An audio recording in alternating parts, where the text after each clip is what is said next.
Hi there, my name is Fiona Boulton and I'm the founder of Awakening Fertility, and I'm going to show you my weekend morning routine where I like to start off with celery juice.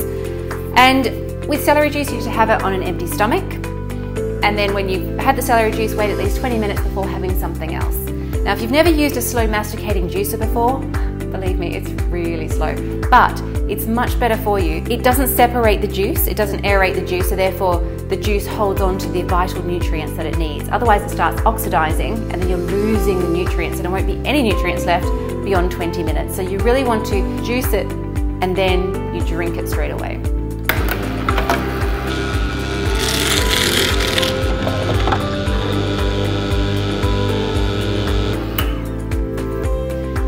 So with celery juice, you only want to have celery in the juice to get the best benefits that celery has to offer.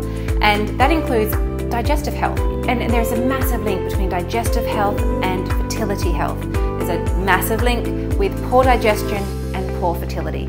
So please do make the effort. Don't mix anything else. I know it can be tempting. Celery is a natural salt for the body. So even if you have high blood pressure, it's a safe salt to have. Usually when you have high blood pressure and they tell you to avoid salt, it's more to do with the anti-caking agent that's in the salt.